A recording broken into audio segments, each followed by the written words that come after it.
Hey, welcome everybody to the next episode of the Co-Op Syndicate. I'm your co-host, Michael C. Moore.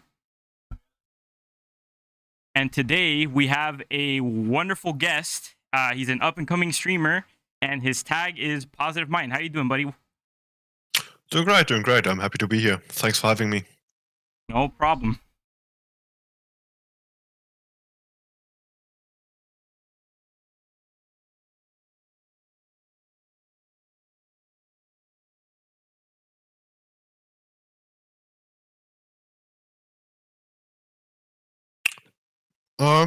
Pretty good.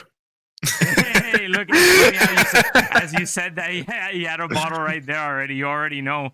That's cool, man. That's cool. So you were like what, born and raised in Germany? That's just where you've always lived? That's pretty cool, man. I've always wanted to visit Germany myself. I just kind of, I spent 1 year that I lived in Italy, but that was like when I was 10. And obviously that's not Germany, but I've always had a passion for traveling and stuff as well. Do you travel very often yourself or not really? I mean, currently not. Currently, yeah, of course, yeah, because of the whole pandemic situation and stuff. I mean, like last semester I was in Vienna for 1 semester, and in half a year I'll be in Japan for 1 semester in Kyoto. So, yeah, a lot of traveling coming up. Nice, man. That sounds super swell. I'm like actually kind of jealous, dude. So I know that Jordan's been talking to you for a while here on Twitter. How'd you guys meet, Jordan? Why don't you go ahead and fill us in a little bit on what's going on here?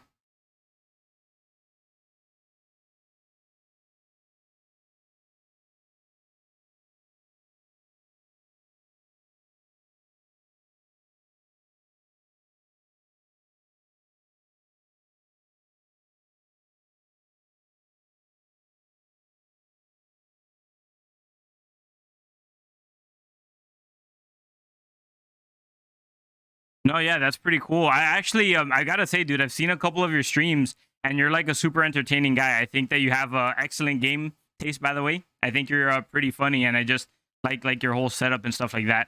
Why don't you just go ahead and tell us a little bit about yourself, man? Like we're curious to know a bit more about you. Like I see, obviously you got your community building up like super fast and stuff. I see you on Twitter. I see you doing some stuff on Twitch. Like just let us know what you got going on. Yeah, well, I mean, I'm not doing this originally. I wasn't starting Twitter or Twitch because I want to get famous or whatever. I want to make money from this. I basically just do it because, pandemic hit kind of hard. We were in a lockdown, and I just had nobody to talk to, basically, except for like the same 5 people that I usually talk to over the phone. And so I was just like, I want to meet new people. I just want to meet new people from all over the world, and so that's how that started, honestly. Cool, man. Cool. So literally, it was just kind of like I wouldn't say it was like a social experiment. It was you literally just trying to meet new people because I guess you just wanted to meet new people. You were bored. The pandemic kind of had you down, locked away, and all that. And you were like, you know what? Let me just start streaming, meet people on Twitter, see what happens. Yeah. Also, I built a new PC, and I was like, I spent so much money on that. I just want to do something special with it besides playing games. Oh, nice. Okay, yeah, I like the way you think, dude. You're like, hey, you know what? I have it. You're a pretty resourceful guy. But you know what's interesting about that? When you say that is, I noticed that your stream happens to be doing pretty well, and I find it rather interesting that you kind of just like the way that you started out. It was almost just like for fun, but it almost seems like having that mentality about it is something that like aids you compared, to I don't know. I see like a lot of people that. I think maybe they start streaming with maybe purposes that aren't maybe the best. Like maybe they do it for like the numbers or whatever, and then they kind of get stuck and not grow as much. So that's actually really interesting how you have like a more genuine way of approaching it, and it seems to be doing quite well for yourself. Yeah, I think there's also something that's maybe a bit different about how I started this entire thing, because in December, I think I made my Twitter account in December, and all the way until I did my first stream in the beginning of February, I basically only was on Twitter to like support other people, like to talk to them, to meet them, as I've said before, and that way I kind of built some friendships that way, and I think that's the best way to just make friends in this entire thing, and then to try to get these friends to watch your stream, but also watch their streams. So I mean, I think like 95% of my viewers are also streamers, and I am in their stream. So it's also a lot of time that you use up. I think it's not maybe not the most efficient way if you just want to grow, but I don't want to grow, as I said before. I just want to meet Yeah, you're awesome just people, and I've done that so much. Yeah, cool, man. You're like making friendships and stuff. That's actually really nice, dude. I think you're honestly a great guy. I see you're honestly really creative too. I caught a little bit of that chair stream that you did the other day, which I thought was kind of funny. Tell us a little bit about that. Like, what even happened there? Because I actually like tuned in for a little bit. And I was just kind of confused. Like, I was like, wait, I don't understand. I hear people talking. I see like a chair just kind of sitting here. Like, what's going on with that?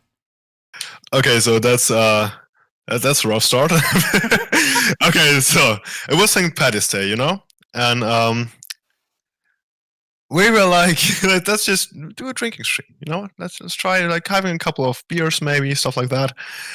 So the thing was, I slept like 3 hours that night, literally 3 hours that night before that, and I ate, I think, 2 apples that entire day. And it turns out that was not the best idea, as go figures, but I just, yeah, so I kind of honestly passed out of stream. Wait, so you passed that, like you weren't even there, like you just knocked out and you were just streaming you being knocked out? Yeah, and I was in the Discord and a couple of my friends just joined and they just run the show. I think I didn't drop under 10 viewers. Dude, this guy has the sauce, I'm telling you. Hey man, I've got the best community, 100%. Yeah, dude, no, I totally feel you, man. It's like sometimes when you just find the right people, it doesn't matter what you do, you know, like there's like Ludwig with his sitting in the corner streams and sleep streams and all that. If your community loves you, your community will support you, man. And I think like honestly, just having talked with you just for a little bit, like I'm already like picking up those positive vibes that you kind of exude. Like I honestly think you're a pretty entertaining and fun guy. So hell, I'd probably tune in and watch you pass out on stream for a little bit as well too. That will never happen again, but yeah.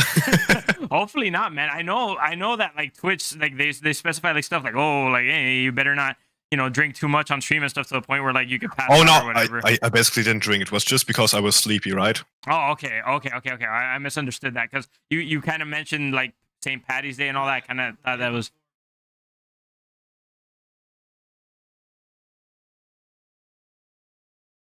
Gotcha.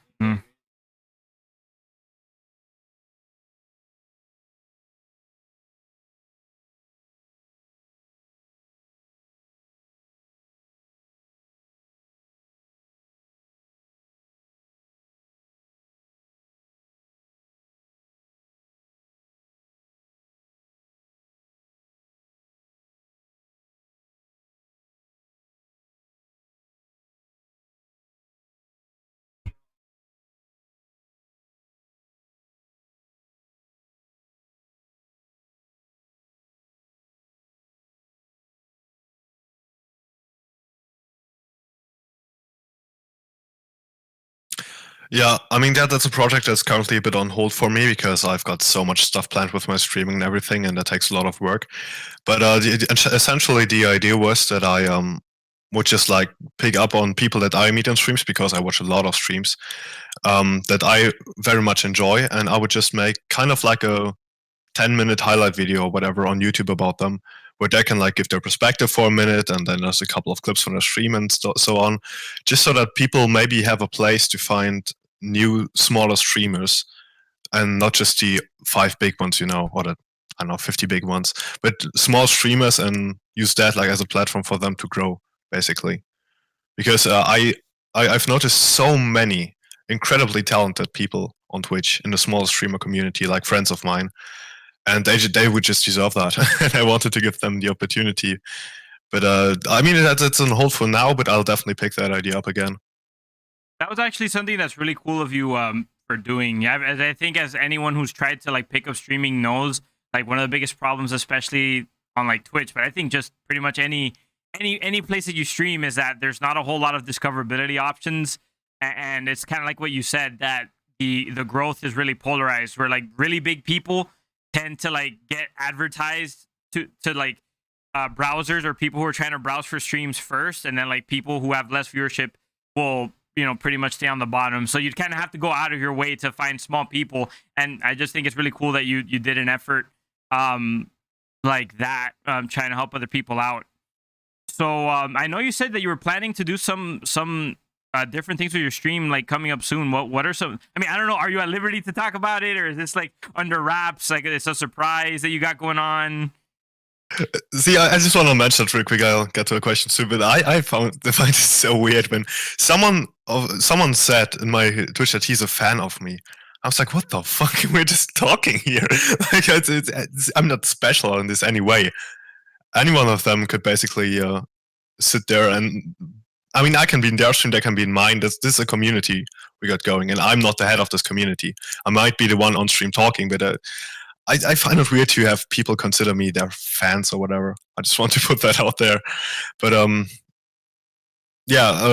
for the question, well, I did a couple of things, like I did an Oktoberfest stream, for instance, where I just just had a couple of these. I mean, do you know Oktoberfest? Is that familiar with you? October. I don't think we typically celebrate Oktoberfest over here. Oh no! But you know what it is? Yeah, of course. Well, actually, can you go ahead and explain that to us? Yeah, maybe for some of the people who are listening who might not. Of course. Well, Oktoberfest is basically this. I think it's 2 weeks or whatever in September. Yes, it's actually in September and called Oktoberfest.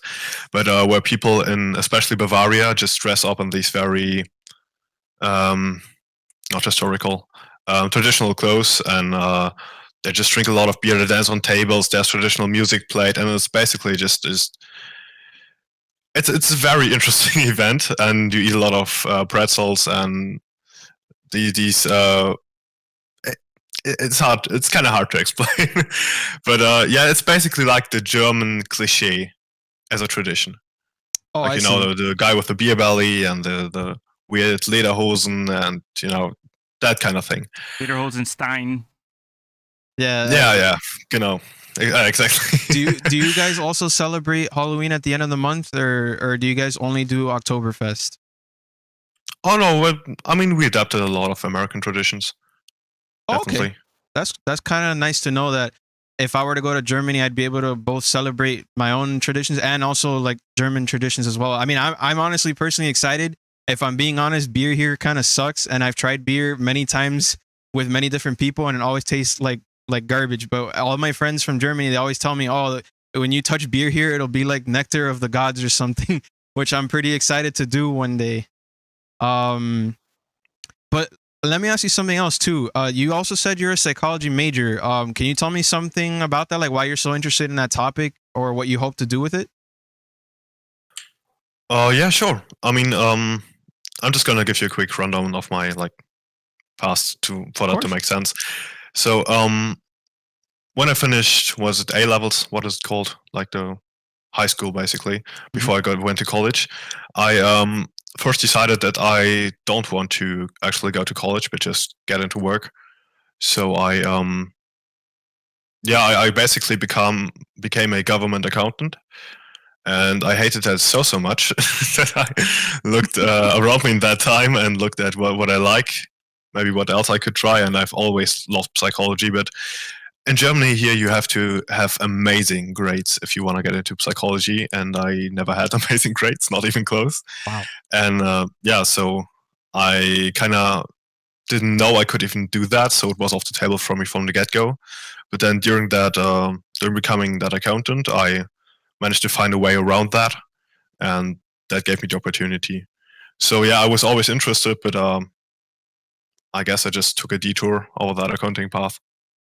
That's pretty interesting. I think I could pretty much relate to that, dude. I kind of had the same thought when I first got out of high school too, where it was like, oh, I just want to get to work, and I can't speak as to government accounting, but I got into retail, and man, I have a lot to say about it. I didn't like it very much either, which kind of inspired me to kind of go into content creation instead. But yeah, it's good to know. Good to know that was kind of like the resounding thing behind it. Are you still like working as an accountant while you're trying to get your degree, or No. I completely stopped that. That's pretty much impossible here, I think. Oh, to like work and study at the same time? I mean, if you want to be done in a relatively quick time frame, that's impossible. Yeah. And also, psychology takes by itself. I mean, my basic goal is to become a therapist someday. I mean, probably. That alone takes, let me think, I think 8 years at least. And I'm just in my second year, so yeah. I feel you, man. My girlfriend's actually a psychology major as well. Over here in the States, she's working on her master's already. She's like done with her first year or whatever, and it's or the first year of her master's, and it's tough, man. She has to do her practicum and all this other stuff, and she has to look at internships in the future. So I kind of have a feeling I know what you might be in for. I mean, I don't know how much of that changes over in Germany, but I have a feeling that it might be kind of similar at least. Oh yeah, I think so as well. Yeah, that's actually pretty great. So you have this psychology background, which brings you to it makes you basically a more understanding person. If I don't know if I'm hitting the right point, you're a more understanding person, which has inspired you to do this small community thing. And because like empathetic or like, well, yeah, he just understands, but he's just more knowledgeable in general. Like he knows how to relate to people, both emotionally and of course intellectually, because he has this interest in the thought. And then in itself, he's bringing a more positive vibe to everyone he speaks to. And I think that's the magic of positive mind, in my opinion. Well, like you're saying, I don't get what you're saying. You're just like I'm saying, like because of his connection to this topic or his interest in this topic, right? He's been able to understand people more, and allows him to be more of a positive person because he's more controlling of not only himself but like how people react to what he says. If that makes sense. I know I'm always. I'm looking over him. I just see like the math equations, like all just coming forward into the camera. I'm extra, I'm meta, like I'm always out there, but I'm just trying to say you're a pretty great guy, and every time I look at you I always smile. So but was that because I felt like you were trying to ask him a question? Are you asking him if that like kind of like what his branding's about? Like, I want to ask him if like basically like because of psychology he's been able to have a better mindset. And I mean, he's been saying so far, Mynd, sorry to cut you off a bit, you've been basically like positive with your image, like you've been bringing all this stuff around, but what I'm asking is basically through psychology, do you feel like it backs you up with what you're doing now? So here's the thing. I was pretty much set in my personality like a long time ago. I'm in general just a positive person, and I was also a positive person while I was an accountant. I mean, I wasn't as happy with my career choice, but still I was pretty positive. And I think psychology makes me understand why I'm positive, and that gives me like an angle for other people as well, how they might feel more positive or what they need in that moment. So I think it's like a chicken egg question. You know, it helps, but it's not because of it, but it's because of me, and that's why I chose psychology. And yeah, so but I think in general you're definitely right. Like knowing the theory behind it makes it actually easier to relate to people and maybe also to feel positive. Yeah, that makes a lot of sense. And the reason why I ask is because myself, as a person who's in international relations, like I do a lot of like studying of theories and how like different countries did a lot of their choices and what their choices mean to the world, right? So to get to that point, I had to at least learn some form of psychology in my early years of college, and that's why I'm asking, because my career path, or at least my choice in studying this career path, has led me to kind of have a similar mindset where I try to slow down and understand people, and also try myself to be a positive person, because I know at the end of the day, and maybe you can confirm this, that people are going to reflect off of your attitude. Like if you're going to be a negative person, people are just going to be negative anyways around you. But if you're positive, you're going to bleed into that in other people's personalities, and they're in turn going to be positive with you. I don't know if you agree with me in that sentiment. Absolutely. Yeah, I think there's something to be said about like surrounding yourself with positive people. A lot of the times, people who are successful and stuff too, if they give life advice, like I don't know if you guys watch people like Gary Vee and all these types of like I don't know, like success gurus or whatever. One of the biggest things they always said is to try to surround yourself with a group of like positive people, because it's kind of like you tend to become what you surround yourself with or whatever. You surround yourself with smart people, you become smart. I don't want to necessarily say that because everyone's like smart in a different way or whatever, but like you surround yourself with positive people, you're gonna be positive, stuff like that. I don't know if you guys would agree with that or not, but I I for one agree that it's what we were just saying. You know, you surround yourself with positive people, but you yourself have to be positive too. 'Cause people are gonna reflect off of you. Yeah. And if you bring down the people around you, even if they're positive. All right. I mean, so I actually have I don't want to like have the conversation turn for like a dark or sinister turn or anything like that, but I have something that I'm curious about. Maybe you could confirm to me or not, because again, maybe it's just different or it's just perception or whatever. One of the things that my girlfriend's told me, and as I said, she's a psychology major, is that people that tend to skew towards psychology, or a lot, she notices, she tells me that a lot of the people who tend to go into psychology have something that makes them quote unquote kind of like messed up or whatever. Do you think? Oh yeah. You agree with that 100%? Yeah. Like I see that in my studies all the time. I have a couple of friends that even say they went into psychology to like self-diagnose to find out what's wrong with them. Ooh, That's okay. definitely a common theme. Is that something you'd be okay talking to us at any level about? Like, oh, sure, man. So share what like kind of what's your perspective on yourself and you getting into psychology with that about self-diagnosing and all that. So the thing with me is that I can tell this with full confidence, had the best upbringing I could have had. Like I personally consider myself one of the most stable people I've ever met. Honestly, I personally was never really depressed. I mean, I had times that might be considered as depression, but never like in a clinical sense. But I mean, who doesn't have that in the teenage years? It's I'm not one of these people. I have had a lot of confrontation with mentally ill people. Like my aunt had very intense depression, like on the border to suicidal, and my grandma, she had schizophrenia, but like a very late onset, so a very special type of that. And so I was kind of surrounded by that in my early childhood, and it, I think, like kind of drew me to it. But I personally like never really had any diagnosed mental illnesses, or I feel like I'm a very stable person in general. Okay, I think that's pretty fair. yeah, and thank you for sharing this with us too. We really appreciate Of course. it. Yeah. You know, part of the reason why I asked you about that, and I think it's really cool that you were okay sharing that with us, is something that I'm planning on doing.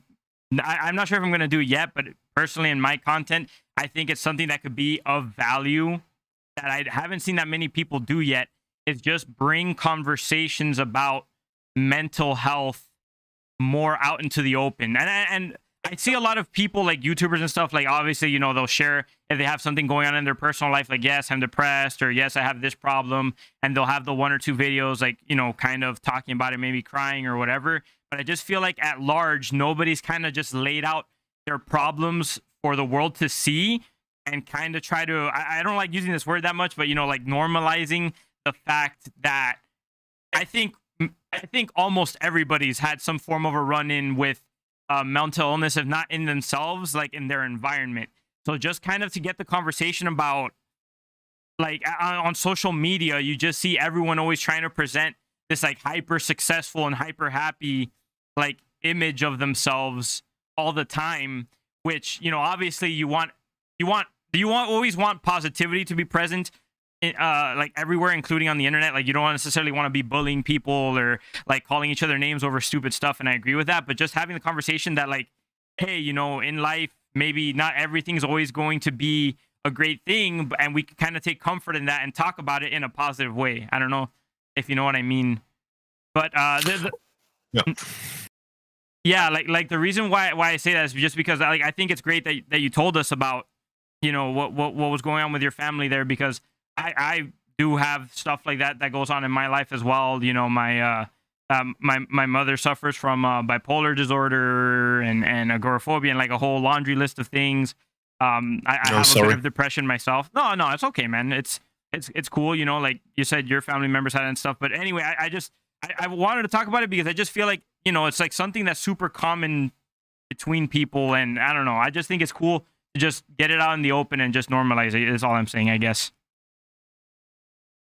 Yeah, for sure. That's And another thing Sure. I want to bring up too is like just 2 episodes ago, we literally had an episode where Mike and I, we spoke out on all the problems that we've been facing through depression, right? We've had many bouts of it. I personally do. I'm not gonna be lying about it. I'm gonna be honest and say that I personally am going to a psychologist right now because I myself feel like I'm going through some trouble, both in my relationship, my immediate relationship, my family, and just in general, me as a person, like out in the world. Now, I wouldn't say I'm to the point where at this moment where I would go into suicidal thoughts at the moment or tendencies, but I'm at the point where like I know that I have a problem because the depression is causing me to lose my energy on a daily basis, both in content creation and of course just in general life. So these are pretty interesting things. In that episode, we laid it all out.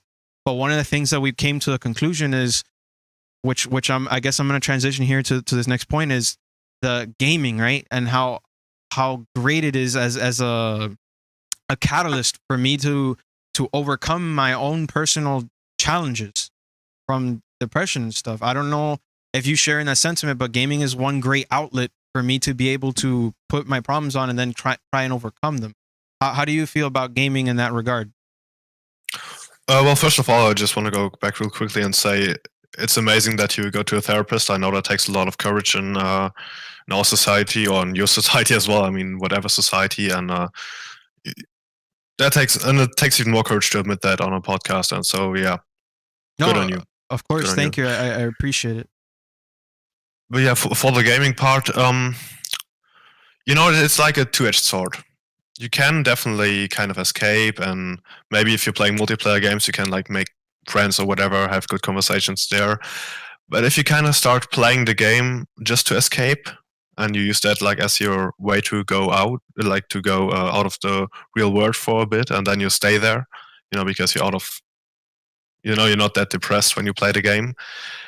You know where I'm going? This might like lead to video game addiction or something similar, because actually it's very often that the more symptoms you have, or the more diagnoses you have, the more like comorbid. That means like the more other ones you can also have. That means maybe if you're depressed, you're also more likely to have an addictive personality or something similar. So yeah, I mean, I would say definitely video games are an amazing way to cope with a lot of stuff, but you always have to kind of be careful. Well, actually, it's funny you bring that up because the podcast episode that we were talking about all that as well, which by the way, I actually thought it was funny you mentioned the whole thing about the therapist. I'm actually seeing one as well, and we both talked about like that on the podcast because I like one of the things we're trying, at least when we have these conversations, we want to try to just make it seem as normal as possible. Like I think I had some second thoughts about first going to see a therapist as well, because I was like, no, like, my problems aren't even worth it or whatever. And then I clearly saw that was wrong when I first went in. And Jordan the same way, like he wasn't sure about it, but then he tried it and ended up being awesome. Yeah. Well, the point is, in that episode, we were talking about video game addiction just in general, and we were trying to talk about the positive things that you could get by playing video games, which is like socialization. Obviously, like you could pick up a skill or entertain yourself, escapism, all that good stuff. But I've personally had moments about what you're talking about where maybe like you get a little too into the escapism and then it kind of hooks you. And you know what? Actually, I kind of want to hear your take on this because me and Jordan kind of had a little bit of a disagreement on that episode as to how he sees it. And as a psychology student, I think it'd be interesting to have your input. So the conversation we had then was basically like, obviously Jordan was more on the side of like, obviously you can have a gaming addiction, but it's also a good thing if you use it to cope if you have a lot of problems around you. And I told him that I think I've had multiple bouts of gaming addiction, but he kind of disagreed, where like, let's say I would only be really hooked for like a day or two, or I could do it kind of like for multiple days and then take like a week or two break and then like get back into it. Or like, let's say I was having a hard time at job in my relationship, and then I would get on Overwatch. And one time I stayed on Overwatch for like 24 hours. Would you say that that's someone who has an addiction or not necessarily? Like, I don't know. What's your kind of take on it? Because I felt like it was bouts of gaming addiction, not necessarily that I was like chronically addicted or something. I don't know I don't know what's the proper terminology or how we should be talking about that there. So here's the problem with these diagnoses in general. Well, first of all, I'm in no way classified to do that. Of course. Because just a student. And on the other side, it's symptoms. Like diagnoses are not. If you say someone is depressed, for instance, that doesn't mean anything, because we as humans have defined what depression is. It's like a lack of motivation. It's sleeps too much or too little, and there's like a whole plethora of these symptoms. And as soon as he started telling me about that, I just looked on the internet and I went to one of the classification systems, and I mean there's like 8 or 9 symptoms, and usually it's like if you have 5 of them, you are classified as having a gaming addiction. But that kind of defeats the purpose. Because, I mean, if you have 4 of the 7 symptoms and you need 5 to be diagnosed, it doesn't really matter for you because you still have 4 symptoms, which is pretty bad, So yeah, it's. I mean, if this is too or if I don't explain this well enough, please tell me, because that's normal for me. But yeah, I think you're saying it pretty clearly. It's like, obviously, number one, you're not actually like licensed or whatever to be able to say that this is clear cut video game addiction. But I think what you're pointing out is pretty much that you're gonna use what was it you said? It was like a diagnosis system is what you called it? Yeah, it's a couple books where I write all that stuff in. Right. So you're going to use a diagnosis system, look at the symptoms that the patient's kind of displaying, and then you're like, okay, they're like, a lot of these are starting to add up, and it looks like it might be pointing towards it. But obviously, it's like psychology isn't something that's so like clear cut. It's just, obviously you're observing the patient. You kind of go based off what they tell you and stuff, and then, okay, I think you might have video game addiction. So honestly, the fact that there's multiple symptoms, you're saying that it might be the case, but obviously you're not comfortable just like saying it outright. It's a red flag, I guess, right? To keep an eye open for. Well, here's the thing. You can be a high functioning heroin addict, but if that doesn't cause too much stress to your life, I wouldn't call it as bad as if you're a low functioning one. You know what I mean? Yeah. It is okay. So wait, let me read this for a second. It's called here. I know the German terms, but not the English ones. So the gaming must cause you a significant impairment or distress in several aspects of the person's life. So that's basically the main part. That's also something that's important in an addiction, because if you're not suffering as a person from this actually is not an addiction in the typical sense. Okay, yeah, that's what we were kind of talking about too.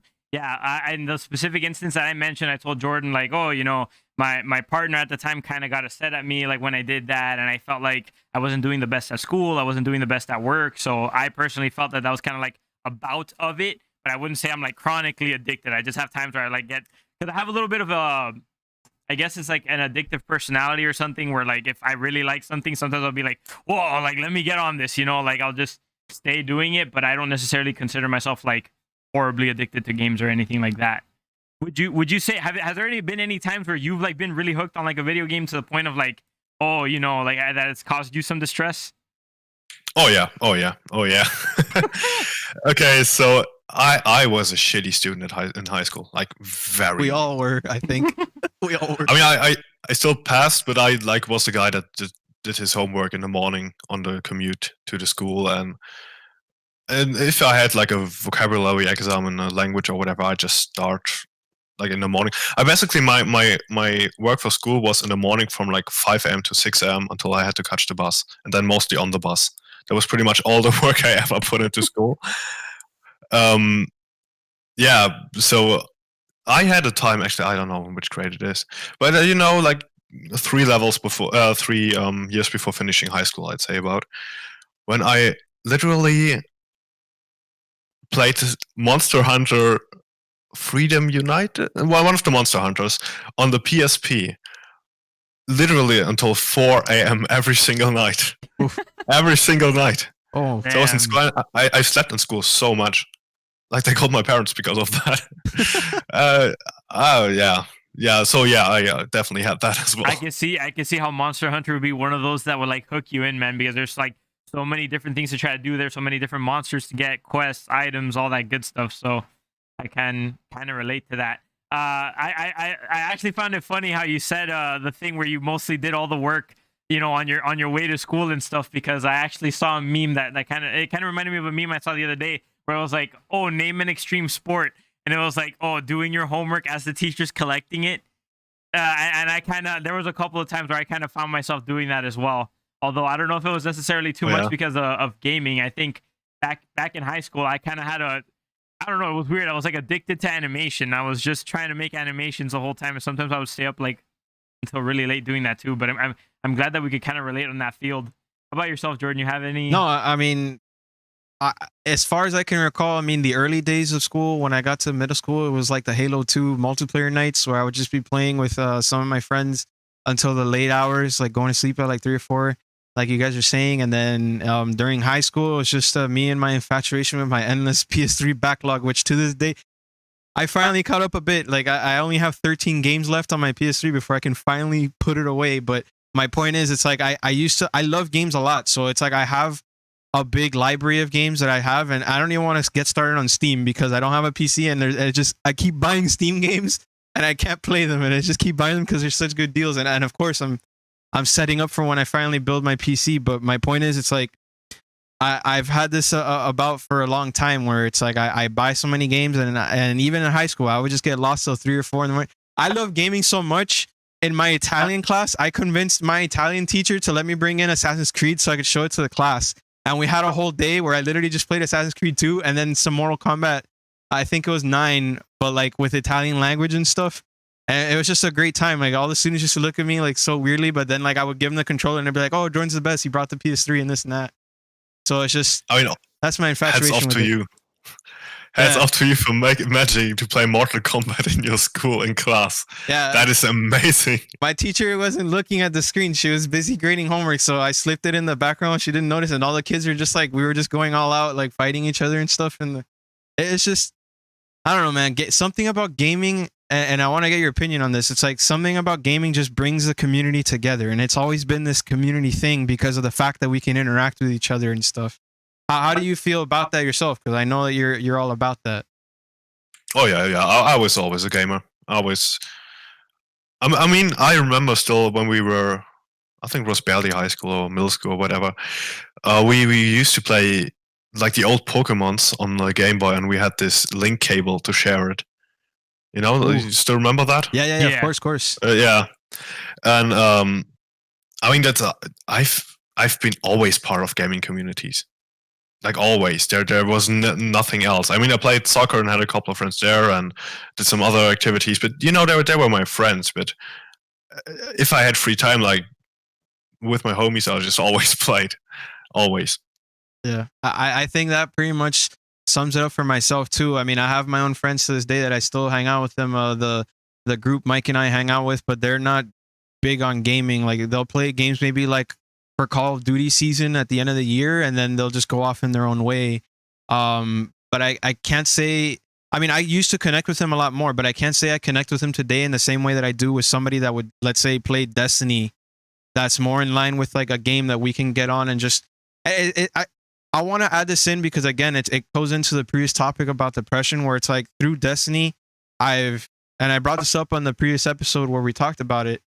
It's like the whole prospect of being in a community and just it's kind of like a poker game. You play with your friends and you grab bottles to drink, like cold ones with the boys or the ladies, whatever it is. But the point is, it's like you get down and you just talk about your problems with somebody, and somebody hears you out. And at the same time, you're both together in this mission or this multiplayer match, and you're just duking it out.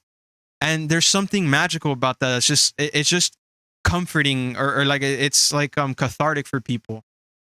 How do you feel about that? Yeah, that's also, and when we can throw it back even further, that's what we talked about earlier, that you just find like-minded people. If you're positive, you have positive friends. If you're negative, kind of in that kind of regard. And I mean, if you're just yourself online and you talk to people, everyone can relate to these problems. that's why memes are so popular, because everyone can relate to them. And so specifically in the gaming niche, I think for some reason, because of the anonymity, it's easier to freely speak your mind. If I sit down with a friend of mine and he starts talking about my problems, or with a stranger in a bar, and he would talk to me about his problems, that'd be kind of weird, But if it's in a game, then I don't see his face and everything, and it's easier to speak your mind. I don't know that person. And I think that also plays a big part of why mental illness is so much talked about in the gaming area compared to other ones. Yeah, I actually have a question about that for you, because I remember when I was kind of looking at your streams when you first started, you didn't have a face cam, and now you kind of do. I was wondering, how different was it when you didn't have a face cam to now having one? Like, did people treat you different? Did your stream, were the vibes in your stream different from before when you didn't show your face to now when you do? Like, how did your anonymity affect, like, number one, like how you talk to people online, and then just like your streams and how you grew your community and stuff? Like, what are your thoughts on your before and after? Well, the thing is, this was also like a goal for me, like a literal donation goal. So if I get that money, as I was telling myself, I'm doing this for now. I'm enjoying it for now. But if I would choose to stop at some point, that just be it. I don't have my face out there. Nobody knows who I am. I'm cut off. But if you put your face out there, people will know you. And if one of your friends would get sent that, they might recognize you and stuff. So it's more official in a way. And I was like, I'm enjoying this, and if it actually manages to bring me at least some money, then I'll definitely owe my community that. But it was kind of the moment where I went all in on that, not in the sense that I don't stop with my studies or whatever, but that I actually want to pursue this as my biggest hobby, because I can do so much more stuff with a webcam. That's the reason why I have it. I need this webcam to do so many weird bits of things that I just want to do on my stream. For instance, I told you about that Oktoberfest stream I was doing. I was wearing lederhosen and everything. If I just did that without a face cam, what would the appeal of that? Yeah, you're just describing it. For you, it wouldn't have been for your community, pretty much. Okay, yeah, interesting. But also the reaction was completely amazing. I'm not uncomfortable with how I look, but I'm just whatever. And as soon as I turned on the face cam, first of all, before on the starting Zoom screen of that stream, I had 25 viewers or whatever. So that was absolutely insane. I was incredibly nervous. But then I switched over, and I just was like a Band-Aid, just rip it off, the kind of thing. I just switched to that and was like, hey, it's me. And I didn't get insulted so far for my looks. So that's pretty good. Hey, look, I don't mean to make you uncomfortable or anything, dude, but I think you're a good-looking guy. You don't gotta sweat about that. Yeah, trust me. He just winked at me. I'm gonna just add we gotta clip that later, but I'm gonna just add the fact that I remember I was telling you when I was first trying to get you for the podcast. I was trying to get you for the podcast a month ago. I was telling you that the face cam's gonna be your big moment, and that you need. I don't know if you created promo for it or not, but I remember I was telling you, and I was with you in the comments. I was like, face reveal, and then I was like, yeah, you finally did it, because I was hyped about it. I was like, I'm literally watching this person go from nothing to start something and be and starting his way. I'm gonna be honest with you, if you really stick with it, you could eventually become a beacon of the community. For people like me and Mike, myself mostly, because I'm an introvert, and even then, I may be here on the podcast when I'm with him, but when I'm doing my own personal YouTube channel, I'm still struggling to come up with the content, voiced over content for my gaming. The only thing I'm doing is no commentary walkthrough, which is fine. People do that, but I do want to share things too, and just watching you become this beacon of hope for the community, it kind of inspires me, and I hope it inspires other people who not only watch. You're like German streaming Superman to him. Yeah, no, for sure. And look, I'm gonna even add Moonbot 101. I'm gonna put them out there. Moonbot 101 just commented that when they first saw your face, they were like, "Damn, that boy handsome!" Like you know, I'm gonna go up with Michael saying you're a pretty attractive dude. You're like, yeah, dude, look at that. He's got the square jaw, the straight white teeth, and everything, dude. He was nervous for nothing. Although I feel you though, because like there's something weird about sitting there and talking to a camera, but then you just, for me, like I just remind myself, no, I'm talking to my community. The camera's just kind of like the portal between us or whatever. But I definitely know that the first time you try to just sit there and talk to a camera, it could definitely be intimidating. I still catch myself a lot of the times like just looking at the camera for a short amount, and then eventually like just looking at just my game mostly. But I like feel you though. Like we just wanted to reassure you. You're definitely like there should you should like feel no shame going on the camera. And like even if you are like not traditionally the most attractive person or whatever, you know, there's like people, I don't know, I'll name drop like Casey Neistat. He's not, you know, he's like an interesting looking dude, and he still goes on camera and he has millions of subscribers. So screw it. So people, even people who are more like quote unquote attractive, whatever, man, you know, it's just a hobby, a habit, I guess, that you have to build. You know? Yeah. First of all, I can just say real quickly, like the guy who just commented, I assume it's Moonboots. Is it Moonbot or Moonboots? They said to say Mooney, that you know them as Mooney. Mooney. Yeah. He, for instance, was one of the guy when I was passed out on his chair, which was not my most glamorous moment, but he just ran a show on my stream. Hey, like he just joined in and he talked to them, and he kept those people in my stream. As I've said, he's one of the most amazing people I've met on here, and I've met a lot of amazing people on here. Like I can full on share that right now. But that's the kind of what I mean, you know, this is not one of my viewers. This is a friend of mine who is also an amazing streamer. Like it's that's why I'm so weirded out by the word fan or whatever, just because Mooney is not my fan. I mean, he is and I'm his fan, but it's more of a friendship thing. Have a lot of people just straight up told you that they're fans of you? Is that like something you've run into a lot? Nah. Not yet? No? Nah. You'll get it soon. Maybe I just kind of ignore it. You just kind of ignore it. I see. Well, Mooney's saying that they would not be the person they are today if it not for you, and that you're an amazing dude and that you attract amazing people. I think that's a pretty good comment. Like just saying how good of a person you are. So yeah, man, he's thumbs up on you. Yeah, I feel it, dude. We've only been talking to our mans here for like 40, 50 minutes, and I'm like already like, oh, dude, this guy's like a friend. Like if I'm in Germany, I'm gonna look out for this guy, for man. Sure. And I gotta look out for my friend too. Oh man, I'm blanking on his name right now, and it makes me sad because he's also a pretty positive guy. Like, who are you talking about? Do I know him? Hold on. No, I it's one of the friends I play. I used to play Destiny with. I forget his name. Rip. Oh yeah, Apfel Bierenkreis. I think his name is actually Charlie. He's named himself after the I think it's the beer, right? I don't know if I'm correct on this. The apple cider beer. It's called Apfel Bierenkreis. Okay, so the thing apple cider, we have like in my region we have like 18 different words for it. So it's okay, pretty much. But I think it's a brand called like Apfel Bierenkreis. I don't know if I'm right on that. Maybe. Oh god! I know what you mean. Like, wait, let me check. He just literally, you saw the sparks go off in his eyes. He was just like, "Wait, of course."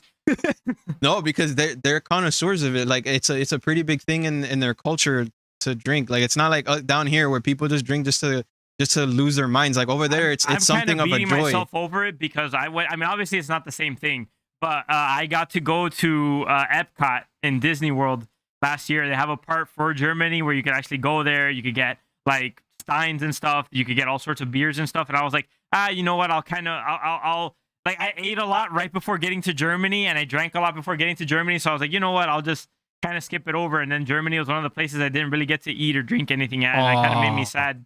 But they had like so many different beers and stuff, and I didn't even buy like anything to commemorate my visit there. And then I lost my job in March, so I can't go back. Rip. Dang. Damn. Oh, I saw you were looking up something there. Were you trying to confirm something? I don't know. Sorry to call you out on that. I was just trying to see if you were probably on the Apple beer. Yeah, I was trying to find that because as I've said, like we've got so many different names for it. But if it's a cider, then it's different. But I know like a schnapps, or how do you say it, like a hard liquor, like a disgusting one that shares that name, I think. But it was just for me more than for anyone else. Oh, I see. Well, that's great to know, man. So now let's just talk on a more just general topic here. So you're into gaming. Like, what is your corner of gaming for you? Because I know, like, I have my PlayStation exclusives that I love and cherish. I know Michael has like has some fans in God of War and Nintendo. But like, what do you like? Because I saw you like Metal Gear, but you also like Mordhau. which are more unique IPs, like exclusive to PC. Like I want to know more about that corner of the internet. Jordan's asking you in a nice way. I'm gonna ask something a little bit more. No, inflammatory I'm not. later I on. just want to know what he likes. I don't care about. He plays PC, so I'm not gonna give him. I'm not gonna bring him into this mess. Let's just follow this conversation. I just want to know what he likes. Yeah, like what are some of the? Yeah, actually, he said Monster Hunter too. I saw you stream like such a large variety of games. Like Jordan said, I saw MGS on there. I saw Among Us on there. I saw Mordhau. I personally haven't seen or looked into that much in Mordhau, but it looks like an interesting game. What are like the things that kind of call your attention or your preferences? Okay, well, how do you say? So my streams, I always call it just chatting with gameplay in the background. So that's basically what it is. I just talk to people, and I mean, I've played a lot of horror games so far, which I did not before at all, like through the stream. And I mean, I mostly don't know what's happening because I'm just talking to chat. That's more important to me. So I mean, for streaming, I pretty often put something on Twitter where I go like, "Hey guys, choose my game for tomorrow" or whatever, and I choose it and I play that. And then it's just, whatever. Right now, I'm trying to find the game type that I'm most comfortable with in a stream. Because, for instance, I love to play Fallout 4 by myself or Stardew Valley. But if I do that on stream, it's very hard for me because, those are kind of games where not necessarily so much happens. So it's hard to, like, try to come up with jokes and stuff. And also, I mostly play games on stream now. I rarely play games without streaming because, as I've said, I went into streaming because of the social aspect and because of making friends. And so, gonna be honest, right now I mostly play games where I can talk to people in a good way and maybe show people new games. I kind of experienced a little bit of what you're talking about too, man. That's kind of like a big struggle because, I mean, obviously you're a student, you got a lot going on, and you're a busy guy. So if you're gonna play games, you're choosing to probably do that more so on stream, and then the certain types of games that you can play aren't the same ones that you play by yourself. Like maybe a game that's like super story heavy, like I don't know, like Witcher, for example. You're gonna be paying attention to cutscenes and all this stuff, and you're not really gonna be able to talk to chat as much. I've kind of gone through like that journey myself, where I've tried like a bunch of single player games, and I'm like, but I can't really, like, I feel like I'm kind of ignoring chat, so it's not like the right call or whatever. So now you just say you're playing more horror games and just stuff that you could really like focus on chat, and you kind of let chat choose. Like you don't have any lines that you draw. Like let's say like I don't know, are you one to play MMORPGs and then also first person shooters and then like just fighting games, like everything, or do you draw the line somewhere? So if you go really to the most basic level, I play everything except for strategy games. I'm just too shit at them. But besides that, I really play everything. Yeah. All right. And I said I was going to ask you something that might be a little bit more inflammatory here, like after Jordan's part or whatever. But Jordan, why are you rolling your eyes like that? Because it's like, dude, it's like we don't need to bring him into this battle too. He's a PC guy. Scared, dude. Nah, I'm just asking him a question. It's all right. Don't get nervous, dude. God, you're sweating. whatever. Go get the order or something. What's in the last episode is its own microcosm. I just want to get your input into it. Like, whatever, I don't know. fine. Our last episode that we talked about on here was literally titled "The Console Wars Are Stupid." I thought that was like something from like 2010, bro. Like I thought people left it in the past, but literally you go on Twitter and you see a bunch of like kids basically flinging their shit at each other over which purchase is better. Usually, I usually actually see it between just kids who are big fans of like the PlayStation 5 and people who like the Xbox One Series X or whatever. Like, where's your place to play? Do you prefer like PC? Do you prefer PlayStation? Do you prefer Xbox? Do you prefer Nintendo Switch? Do you like all of them equally? I mean, here's the difference between what I do and what I think. I'm just gonna. Well, I play only PC. I sold my PS4. I have had all the PlayStation so far, except for the 5 now. I have had an Xbox 360. I've had pretty much everything from Nintendo so far, at least played on that. And I mean, for me personally, PC is just the best because I prefer playing with a mouse and a keyboard, and I like, using that also for work or whatnot. It's just a more complete thing for me than an Xbox or a PS5. That being said, I don't care. Like, as long as you can play and have fun on it, why would you ever fight? Right. I mean, we're all just trying to enjoy what we're doing. We're all just trying to enjoy gaming. And if one console has Uncharted and the other one has, I don't know, different one. Who cares?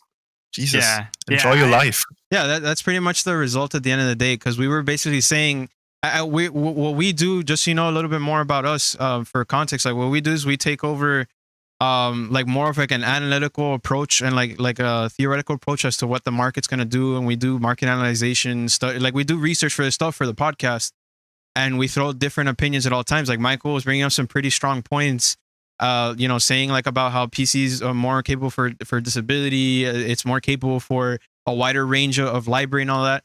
And I agree with him. And I think at the end of the day, like people just should play wherever they feel best, right? If somebody prefers to play on the PS5, then they just deserve to pay there. I think Mynd said it best. It's just enjoy whatever right? you're doing, and don't. But I also think, like, either. just to my closing comment on the thing, as fun as it is to talk about it, and always, because there's always something new, all right? These companies spend money and they waste money. Like they just bought Evo Online for no reason, Sony. But my point is, it's like the war in consoles is over. It's now going to be the IP/cloud wars, because Xbox Game Pass exists on PC and Sony's moving into Epic Games. So now it's like PC has everything now. As soon as Sony starts releasing their exclusives, it's really over. It's just which service provider is better. Like, do I pay for Sony's Netflix or do I pay for Xbox's Netflix? And I think that's where it's going to go. That's my closing comment. At the end of the day, PC is going to be the platform. Like I've seen something where people have been saying that now because Sony bought Evo, that PS5 is going to replace PC. I'm like, no, it's not going to happen. They're not going to replace the platform for competitiveness to be a lesser console. I mean, I get that the PS5 is great, but it's just not going to happen. I'm sorry to deviate from you here, Positive Mind, but this is like a conversation that kind of caught my interest, and of course we want to hear your input about it as well. I think the thing about Evo, or Sony purchasing Evo, is just that obviously they're gonna start making the money from all the people for that enter, people who buy tickets and stuff like that. Obviously, it's just gonna be additional revenue that goes over to Sony, but then also it's just gonna be that now it's it's being hosted by a company that was bigger than Evo ever was. So prize pools are probably going to be bigger, and it'll end up being even more corporate, which hopefully is a good thing. I know that there's some events that they've kind of went more corporate and ended up being kind of for the worst. But all those were stuff. Blizzard, right? Huh? Where everything that any Blizzard and Nintendo event has always been shut down by them. Like I know that Blizzard shut down some of their winners because of comments that they said, and then of course, I mean I don't want to get too political. That's different. That's different. You're talking about the Hearthstone stuff and all that, and that's like. Well, but that's what I'm saying. The corporate tournaments, the ones that sucked, were always on them. I guess, you're saying a good point. Like, it ends up being, when corporate tournaments, they end up being all controlling and stuff, which I don't like. And it's always them. Yeah. Personally, the way that I saw it is, Sony has majority ownership, but they also have the other half is by a different company. And what they're doing is they're just funding it, and they're letting Evo do their own thing. So that's why Nintendo's still gonna be there as long as Nintendo wants to be. I know that Evo was in trouble because they skipped a couple of years, so they're just giving them money to keep them alive and then letting them run the shots, or still run the show. Yeah, it's just they're still the leaders. They're running the show. Of course, Sony's gonna have its own hey, you gotta follow a certain guideline, but they're gonna be mostly hands off. Like the company itself that coordinates everything are still there. Like they didn't fire anybody or anything. It's still for the community. What do you think about that, Mynd? Okay, so I mean, I don't keep up to date. I'm gonna be honest. Okay, but what I gathered from yours now is that there's Sony bought this event, right? Yeah, it literally happened 2 days ago, so it's understandable if you don't.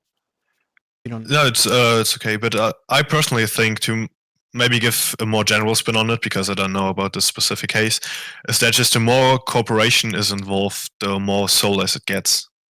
Yeah. Okay. I mean that's just something I personally have seen for me in any Ubisoft game that has been released in the last couple of years, any EA game that has been released in the last 50 years, I think. Of course. And that's just where it goes. That's just, once you get to the first Saw is interesting, the second Saw is okay, but when you get to Saw 355 or whatever, whether it's movies or games, it's just, that there has to be a system. They're just grinding out a system every single year. A system, I mean. Right, for trying to. I think personally it's the same with events and anything else. Because, if you've got an event like the Oscars. Everything is so planned, and there's no personality to it, and it's just so anonymous. It's Well, you know not what, a big fan of that. what you're saying now is probably the reason why E3 hasn't been as big as it used to be, and why they didn't even bother setting it up, and even why Sony and Nintendo just dropped out of the E3 thing, like because super corporate well, now. yeah, it's super corporate. They always close it down to the developers. Only the developers get access to the conferences. If you actually yeah. attend physically, you're only allowed on the floor. You're not allowed to be part of the lost thing. the soul of what it was. Which Exactly, I guess is and then what Mynd was saying there. And then they tried to revert it because they started losing money. They tried to allow like people to come in, but it's like only a certain amount because it's mostly for developers to speak amongst each other. It's like a networking event for them. And then because they lost it, what Sony and Nintendo did, they just dropped out, created their own events for their own fans to cater more to them, and then invite them to their house. So Sony would literally like rent the building next to E3 and then just have their own E3 there, and everyone would just go there because, you know, you're there for the Sony fan stuff, so you're just gonna go there. But I think what you're saying is totally true, and it might happen. Honestly, it might happen. There's two companies there, and while Sony has been quote unquote more fan, you know, like giving more to the fans, the other company might not be like that, and they might run the show differently or change things that may not be a benefit to fans. So I definitely agree with you there. I think the digital, sorry, just to close off my thought, I think the digital event stuff is great because at least people can just communicate with each other without having to deal with all the corporate officials in their face. Yeah. I was gonna say, man, I don't know if you're into like fighting games or anything like that, but the one we were talking about was Evo. It's basically like the biggest fighting game tournament in the world. Like if you want to be known for playing a fighting game, that's where you try to make it. And if you win a championship under your belt, you're considered like one of the best at all times at your game. So if that's ever been something that's interested you, or if you're just like a big watcher of esports, or if you just enjoy esports at all, I highly recommend you check it out sometime, dude. There's like some legendary moments that have come from that line of tournaments in specific. Like the one that everyone knows is Evo Moment number 37. I don't know if that rings any bells, but basically, I don't want to get into detail with it because I don't even know if you're like a fighting game guy. Are you, by the way? So the only contact I have with fighting games, and especially competitive scene, is that I've watched a video on YouTube, like a cringe compilation. That's literally all I've ever seen of competitive fighting games. Was it Smash? It was by a guy called Crowbat, who basically, as soon as there's a disaster in video games, amazing guy.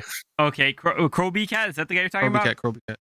Oh yeah, like that. Yeah, well. Yeah. I know. Yeah, that guy's legendary, dude. I love his videos. The one that really got me was the one that he shared about Cyberpunk, because I kind of got my knickers in a twist over Cyberpunk, dude. I got pissed off. That was a mess. That month was just a mess for not only that company but for every gamer in the world. Like anybody waiting for that, literally bought it, trying to be happy, and just became extremely sad after regretting. Gotta be honest, it was my game of the year. I loved it. It was your game of the year? But you got it on PC though, right? He was playing on PC. Yeah, I mean the thing is, I wasn't that hyped for it. I did not follow the entire hype train. I just jumped on the bandwagon like 2 weeks before it got released. Like I looked more into it and stuff, and they already like took back a lot of the big claims they did at that moment. And I mean, I had definitely no game-breaking bugs, maybe a couple of ones, but not worse than any other open world game. So for me, it was absolutely amazing. Fair enough. I played it on like the base PS4, so I had like one of the worst experiences you could ever imagine. I actually uploaded like my whole 2 hour playthrough of Cyberpunk 2077. So if you ever just want to see what I went through, that video's on my YouTube channel, and it wasn't that great for me. But honestly, you know, I loved Witcher, so I just hope that they get their stuff together, and hopefully that never happens again. That's all I can say about that. But I definitely respect that you had at least a pretty good experience with it when you tried it out yourself. Who knows? Maybe one day I'll play it and it'll be great. I'm honestly sure. I'm pretty confident that they're gonna pull a No Man's Sky and just redeem themselves. I'm pretty confident in that. Yeah, I think so. I think that they're a company who's had, you know, obviously a lot of the people that are working there are really good people, and they have the work ethic and stuff that they'll be able to turn it around eventually. So we'll see. We got to give it time, I suppose. And okay, and then now what I wanted to ask you next was, what are you excited for from this year, or any game that you seen, like anything that you're following? You're like, man, that looks pretty interesting. No. No, nah, Before we, he just looked down in the corner. Like, no, the answer is just no. Damn, dude, no, I mean the new Pokemon stuff looks amazing. Like that's I don't know if that's this year, but that's definitely the most I've been excited for a game in years. Oh, so wait, you're talking about Arceus, the one that looks like Breath of the Wild, that has like the Yeah, art yeah, style yeah. and stuff. Okay, yeah. Honestly, that looks. I'm pretty interested in that game too. I mean that's gonna be. I've been saying it for years. It's like they just need to do a massive open world Pokemon game where you just go nuts everywhere capturing Pokemon. That's gonna be the best one. And if they do it, Money if they printing pull it machine. off, yeah, yes, sir. definitely see Pokemon. that I feel like Pokemon has a lot of potential. The more they do with Pokemon, the better it gets. for sure. I like that quite a lot. So now to recap, hold on. So now to recap, because now I have this other question I wanted to. It's like, so we know you're a streamer, we know you follow psychology and you incorporate it into your stream, and we know you love gaming. But what's some other things that you have interest on that may not relate to any of this? Like just you personally. I remember you mentioned that you played soccer at some point. Like, what else do you have interest in aside from what we talked about? Well, yeah. First of all, I think the traveling aspect I kind of didn't do that too much before, but now you know that I got to Vienna and I lived there for half a year, and you know I met people from all over the world there, and that was just such an amazing experience. I'm definitely going to try to travel as much as possible in the near future. I mean, I've been to a couple of countries in the past, obviously, but you know, never something very exotic. Like for us Germans to go to Spain is pretty basic, I think. So yeah, but definitely that. Also, I'm a firefighter. I don't know if I told you guys that before. I saw that you were gonna do like a stream based on that, where you're dressed as a fireman. Okay, But I well, didn't know that exactly. he was a firefighter. That's crazy. yeah, dude. this is why I'm asking. It's like, but it's like in a tiny scale. Like I live in a village with a couple of hundred people, and we just like 20 volunteers. But I mean, if there's a fire, we gotta be there and do our stuff. But it's voluntary. I don't get paid for it at all. Hey, man, that more power to you. That's actually really yeah, swell, man. he's part of the That's, community. yeah, you're taking care of your real life community, which is pretty awesome. Do they train you obviously to deal with that sort of stuff? Like you have to go and get training and everything like that. That's actually really cool. I think the first course is like 1 month every second day or whatever to get like all the basics, and then it's like you do one thing to use the how do you call that when you call in with someone but not intercom? No, Like you know what I mean. The radio in. Radio, exactly. Yeah, to be like to use the radio, and one to be like the boss of a small group, and one to just work with the pump that you use to pull the water out. So it's like you get the basics, and then you have to do like 2 weeks courses for everything you want to put on top of that. Oh, okay, I see.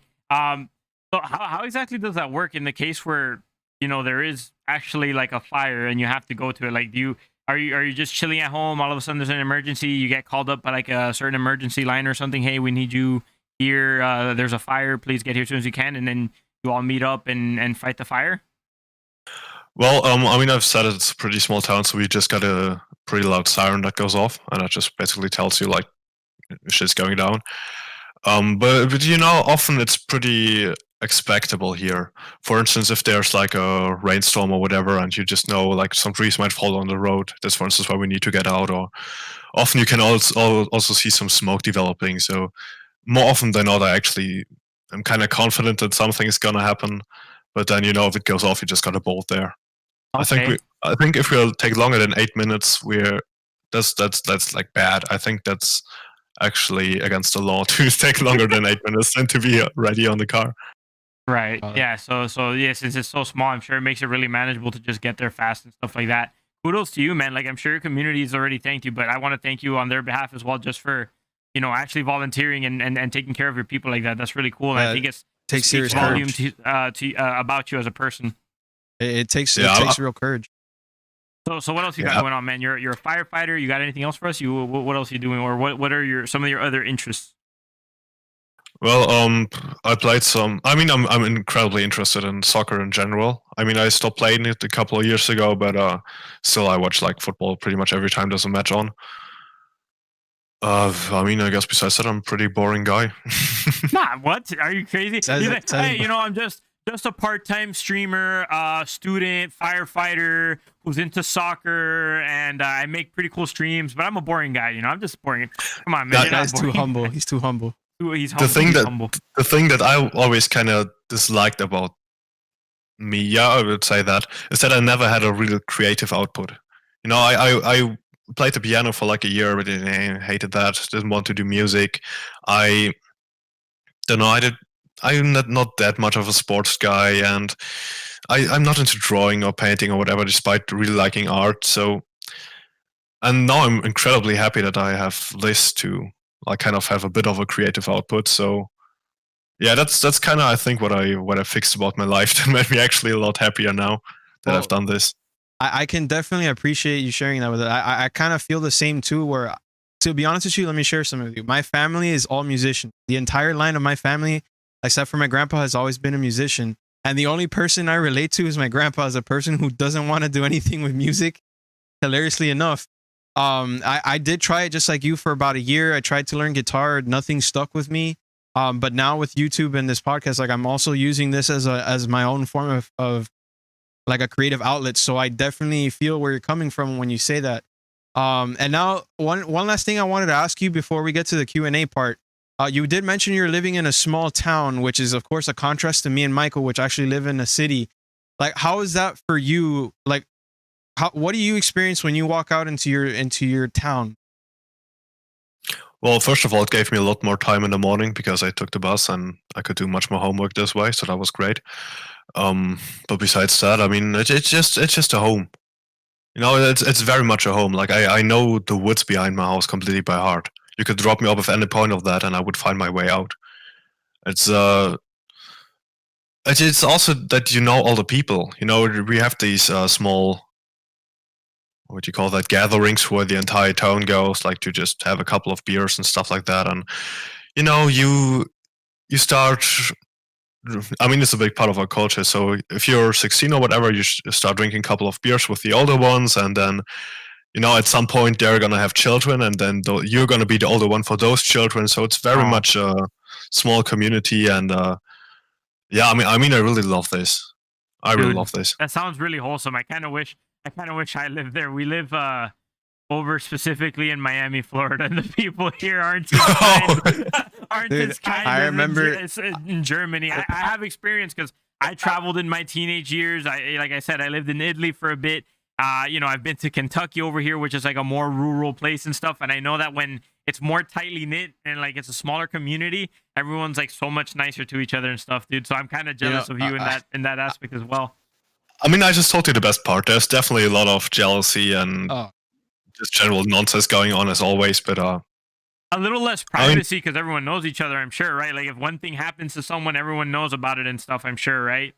Yeah, it's like every single day I go into my kitchen downstairs and my dad is looking out and seeing what they're like building across the street and stuff like that, and then he talks about that all. So yeah, it's not very little privacy. I'll tell you this though, Miami was actually rated as having one of the rudest populations. I don't know if it was in the whole world, but definitely within the US, which I'm willing to wager that the US is amongst the rudest countries, by the way. And I feel fully comfortable knowing that because, like, you know, I live here. Like, I know my people. I understand how it is over here, okay? You know, and so I've kind of I see the problems both ways because I've had, like, my run-ins with, like, nosy neighbors and stuff maybe from, like, smaller towns, but I don't know. I think I prefer it over the general craziness of Would here. it be fair to say that in your town things are a bit more quiet, or no? The quiet stuff, like, it's more quiet, but the quiet stuff becomes louder. You know what I mean? Okay, There's just nothing going on. Suddenly, everything is a scandal, or I don't know. Oh, okay. I see where you're coming from. Oh my God, I saw Mynd picking his nose the other day. Yeah, that's the kind of stuff that's the kind of stuff you hear. I thought it was for real. I paid so much attention not to pick my nose on stream. No. I was making a joke, just saying like, oh, if you were like picking your nose from your window, they would spread it out. No, definitely not. Man. My bad. The reason why I ask is because, for context, Michael and I are from a Latin background in Miami, and Miami's like a culmination of all types of Latin backgrounds. Like we have people from Mexico, people from Brazil, people from Venezuela, people from even some people from Spain. Surprisingly, like it's just the Spanish culture's down here, but everyone here is all about partying and being loud and just supposedly having fun, right? But like in any congregation of whatever group, they're always yelling at the top of their lungs to see like who can have their input the most. Well, a party's a party. Like you have to admit your wedding was pretty fun and stuff too, no? But what I'm saying is it's like in everything, even just a gathering, like just to talk. Oh yeah. And it's just 4 people. They're yelling at each other too. And it's just funny that just 4 people are, and that's just my family. I've seen it with other friends too. But the reason I'm asking is because the last time I remember a community event in Miami was back when I was like 8. And it was like an Easter egg hunt or whatever. I go in and there's like 200 people in this park. They're all like literally 1 centimeter apart from each other. It was like, just like yelling at each other over things and like the stadium and then the Latin music. I don't even know. And I'm asking because for context, like he just said, it's a bit more calm, but everyone gets a piece to put in. And down here, I feel like I get shut down all the time, like with people yelling. You know? Oh, no, like actually, you feel like, What were you gonna say? No, go ahead. I want to derail the conversation a bit, so keep going if you want to. No, of course. Go ahead. Go ahead. This is all about you. You say whatever you want to say. I've got a bone to pick with Miami. Oh, okay. Sure. Yeah. Bring it on. So, I told you guys I'm going to Kyoto in Japan, but that was actually not my first choice. My first choice was the University of Miami. Oh. And I want to go there, and if you want to do that at exchange, there's like a list of universities you can go to, and you just have to choose your top 3 or whatever, and then you have to fill out a form. So I did that. I researched a lot on the University of Miami. I wanted to like make a very big. I wanted to get there. Like I literally spent like a day researching and writing those 500 words on that. Turns out I didn't read it right. It was not the University of Miami. It was Miami University in Ohio. Oh. What the fuck is that? Yeah, man. That hurts, dude. Such bullshit. In Ohio. I actually heard. I have people in my girlfriend's family that have good things to say about like Ohio and stuff. So maybe that still would have been a good choice, but definitely that's not the same as UM. That's why you always got to make sure it says Miami, Florida, because I think there is like another Miami in Ohio, and I don't know that either. I don't know, man. We're weird over here. The city's called Oxford. The city's called Oxford? Yeah, Oxford, Ohio. Dude, sue them for confusing you. It'd be like, hey, you know what? I almost went to Ohio because of you guys. Pay me money. Look, honestly, what I've actually noticed, because my university is Florida International University, literally right across the street from my house. The reason why I'm mentioning this is because I've seen that. You're gonna dox yourself. Huh? You're gonna dox yourself. Man, I don't care. Across the street from my house is actually a bunch of convenience stores, so they're not gonna know where I live. But my point is, whatever. My point is that the university has been a #1 hotspot for foreign exchange students from both Germany, Russia, and I believe Venezuela. So it's actually something that maybe you could look into if you want to come to Miami, check out the beaches and the tourist spots and all that. That would be a good university for you to stay at. And they have their community, so they have their own apartments and everything, and you can just do all that together. I'm gonna be honest that I could have gone there, but my options. I was so fixed on getting to University of Miami, and I looked up all that good stuff about it, and I was falling in love with it, and then I couldn't take that disappointment. I just had to go way away from America for that. He was like, oh man, not UM. All right, that's it, Japan. Yeah. Well, I mean, if you ever find a way to overcome that horrible memory, have to just do it as a student. We got like 60 years ahead of us. Maybe he could stop by at some point. We could go see him in Germany, whatever. This sounds like a beautiful friendship fostering over here. That's what I was gonna say. That if he ever decides to try Miami again, he could try FIU, and we'll meet up with him. But so if you're comfortable saying it, what town was it? The name of your town in Germany? No. No, it's all good. Jordan, I'm like 300 people, literally. No, but I literally said like more of a direction. Oh, but like no, yeah. Miami. No. It's next to the French border, basically. Oh, okay.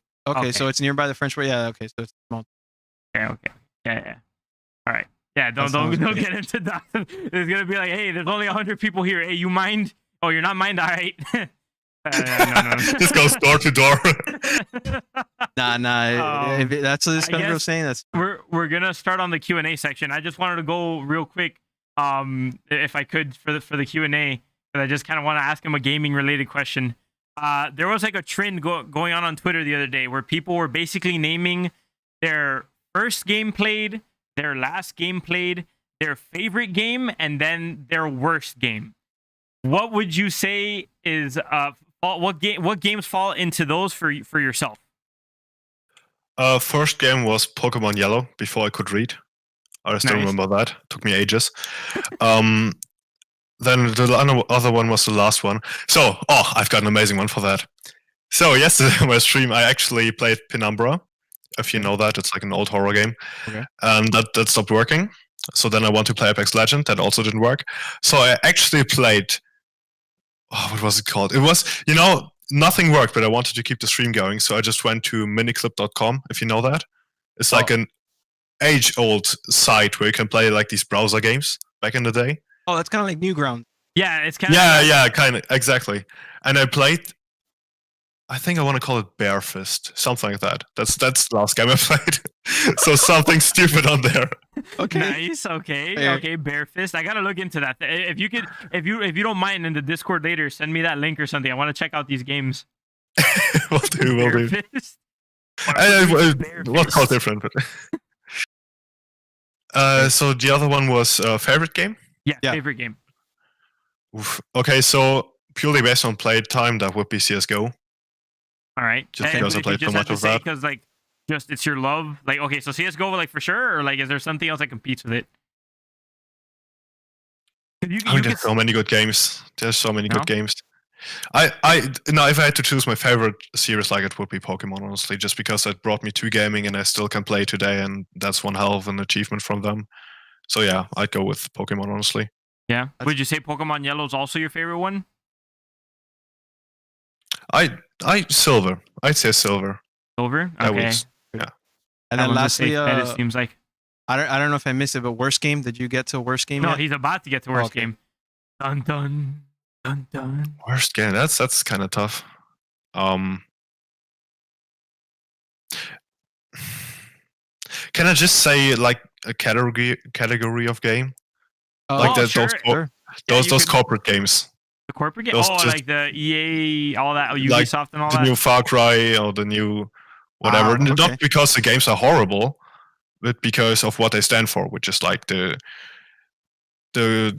basically printing something that people love into money and forcing people to code that stuff that they're never went into a career for, forcing people to write the same monotonous stuff, and yeah. Beautiful. I chose for if anyone cares to know my list, it was my first game, Ocarina of Time, last game, Battlefront 2, like Star Wars Battlefront 2, favorite game, Ocarina of Time, and then my worst one was Marvel's Avengers, specifically because of that, because I kind of felt like literally just getting Avengers and then turning it into a money grab and then just ruining everything about it and making it nothing of substance, I think what you guys are saying is pretty fair, and I've mentioned to you a lot of times how upset I am specifically with Ubisoft because all their games are literally the same game but with different characters and story. Like it's literally retextured maps, and like every time it's the same thing. You climb, you do stealth, you go to this tower, it reveals all the activities, and the activities are always the same. It's three things: you follow some guy, you kill some guy, or you just do a collect.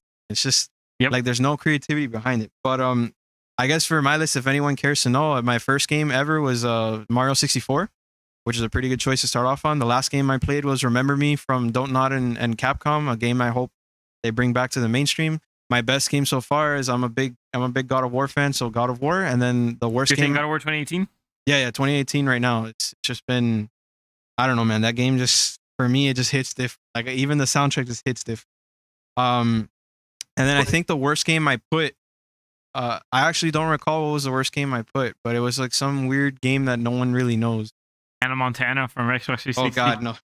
Don't remind me of the trophy days.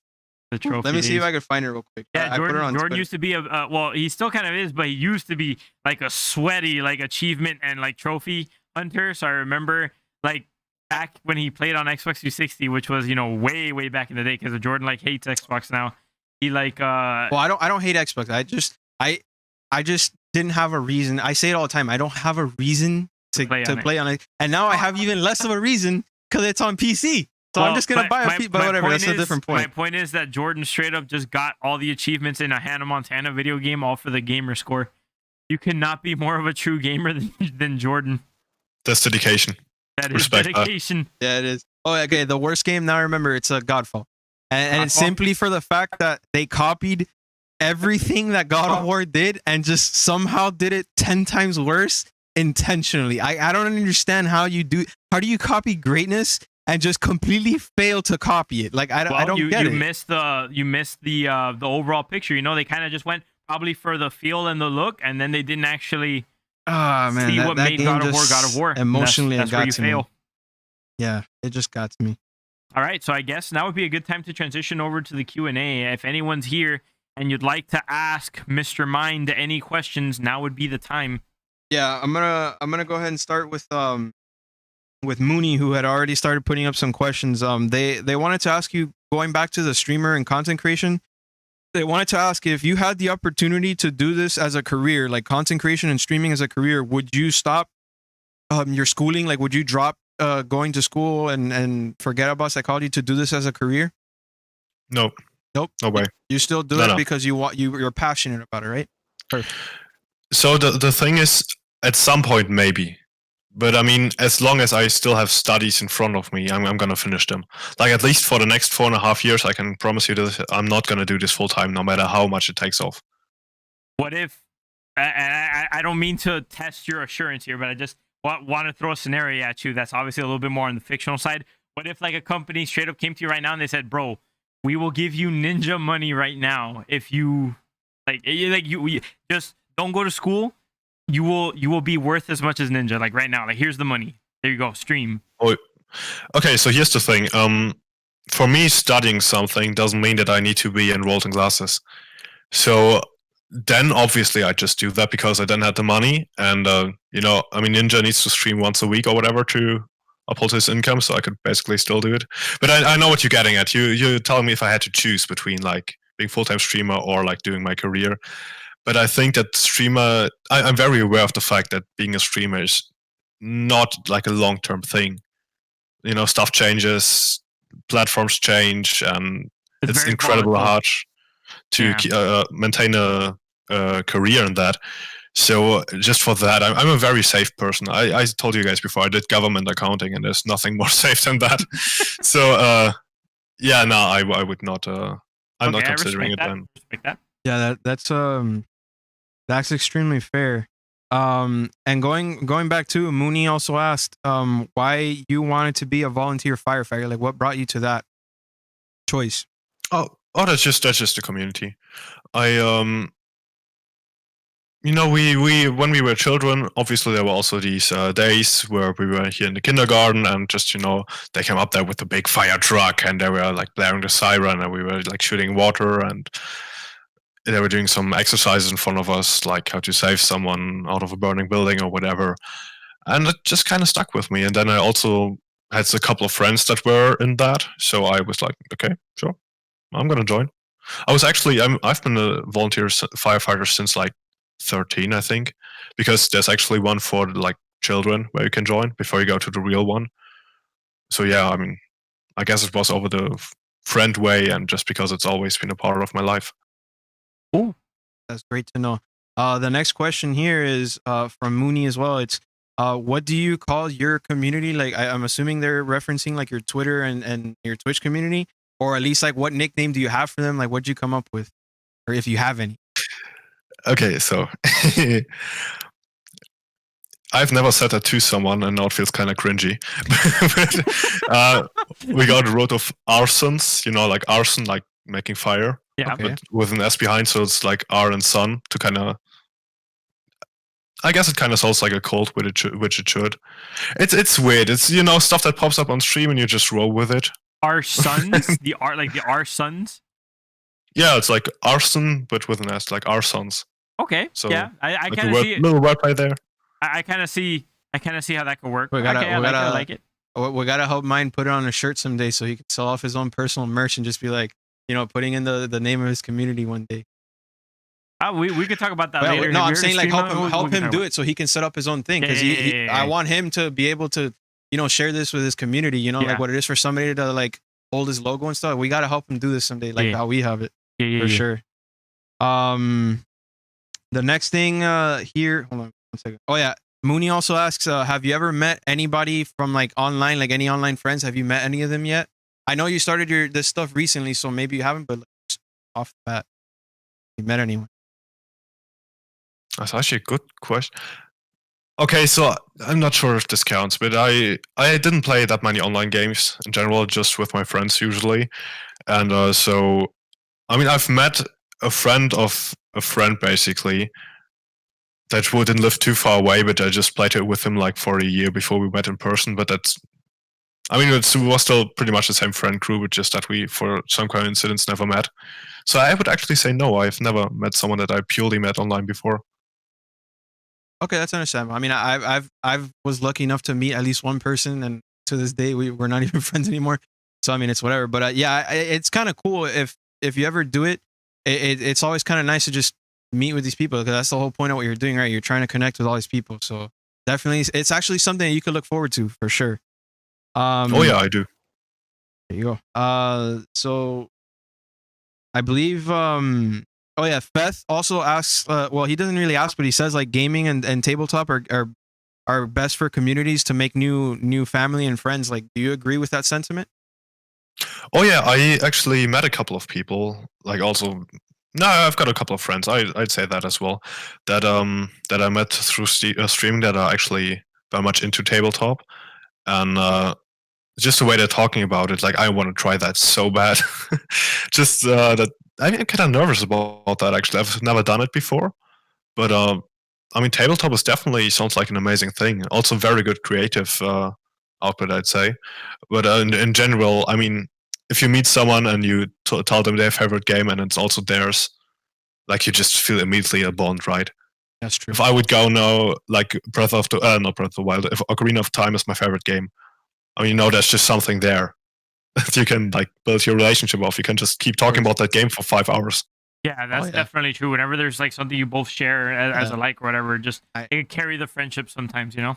Yeah, I remember my early Destiny days. Like I would, with the group I was with, we would literally get together just to talk for 5 hours about one gun in the game, like an exotic weapon. And so I understand where you're coming from. But talking about the tabletop stuff, we also, I don't know about Michael, but I know myself, I've been trying to get into it, but I never, like the people aren't consistent with it.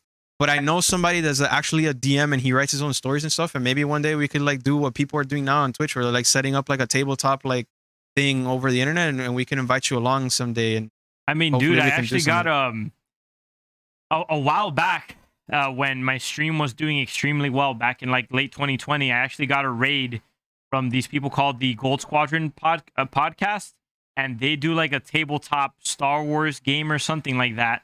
And you know, I made so many friends from that one raid because it was like over 120 people or something, and I was like, "Oh yeah, guys, I'll check it out." And I joined their Discord and everything, and my grandma kind of passed away shortly after that, and then I kind of forgot. So I should probably reach back out to them and see if I can like try to get back into their community, because I totally never like returned the love, and I kind of feel kind of guilty about that. That was like months ago already at this point, like October.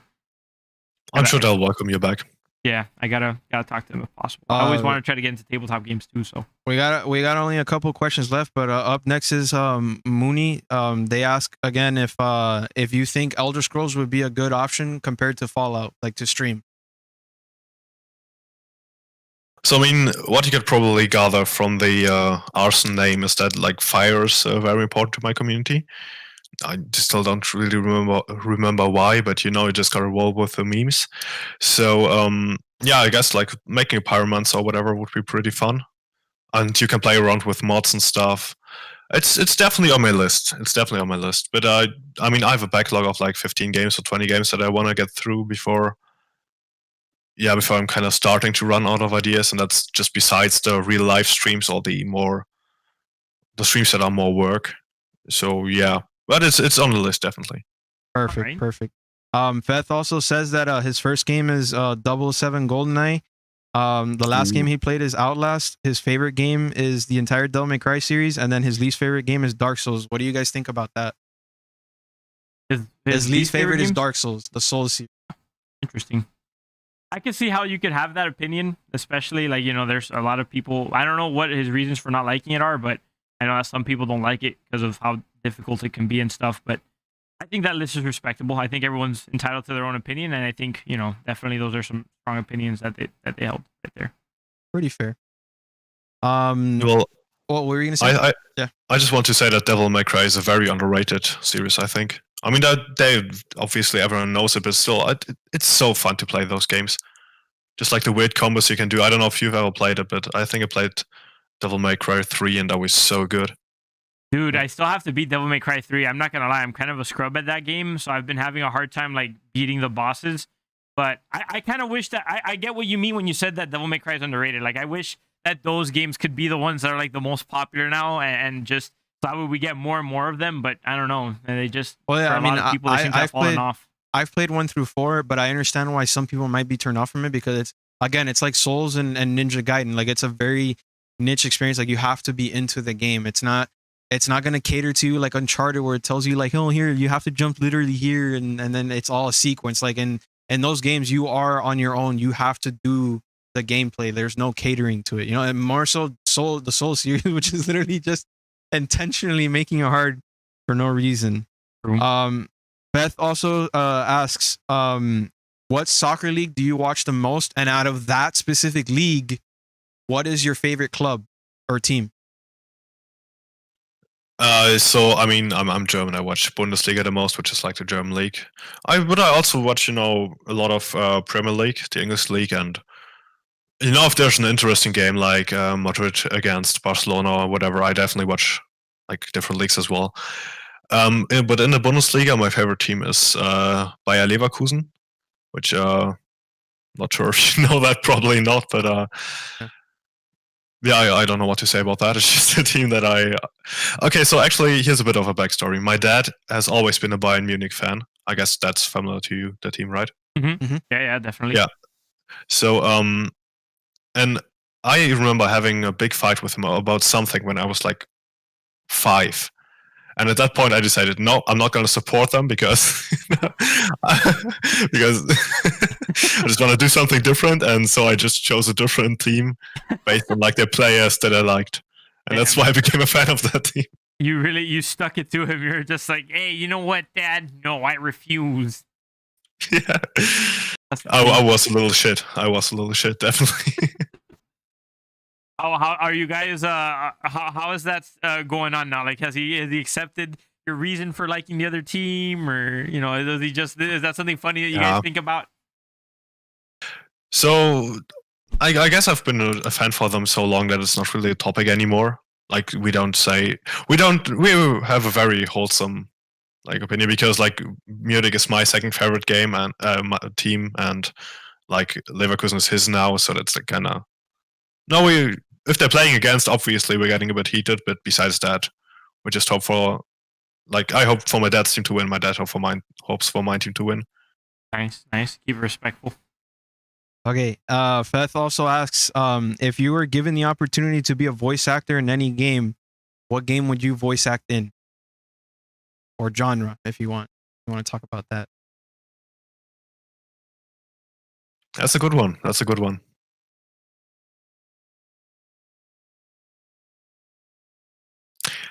Okay, so you know what? I'm gonna go Banjo and Kazooie. Banjo and Kazooie? Banjo Kazooie. I like that. This That's man's because about to of give him the. Yeah, exactly. It's just so stupid. I love that. I love it, dude. That's a very good choice, actually. Yeah, honestly, if I were given the choice, I'd probably pick God of War, because of this one time that Michael did a funny voice and it stuck with me. So, like, I know Kratos is all deep voiced, but in my mind, Kratos is like, Zeus, your son has returned. I bring the destruction of Olympus. Yeah, there was one time where we were in high school, and I forgot what we were talking about. Some stupid bullcrap. I don't know. In high school, we had like 2 brain cells to our name or whatever, and I just remember that I was talking about God of War. I was like, no, bro, what are you talking about? Kratos is like, Zeus, I bring the destruction of Olympus, and I just gave him that voice, and for some reason, he just It found just it for was so me- great and it just stuck in his mind. That has forever been engraved, like rent free in my mind. It's just You know, funnily enough, we were talking about the ways that gaming builds friendships. Obviously, there's like your conversations and the moments you share in games and stuff, but a theme that's actually been something with me and Jordan has just been all the stupid crap that we've done based off video games. Like I remember one time, there was this one time where like I was kind of sheltered when I was being raised. At least my parents tried to shelter me or like try to make me a very sheltered person.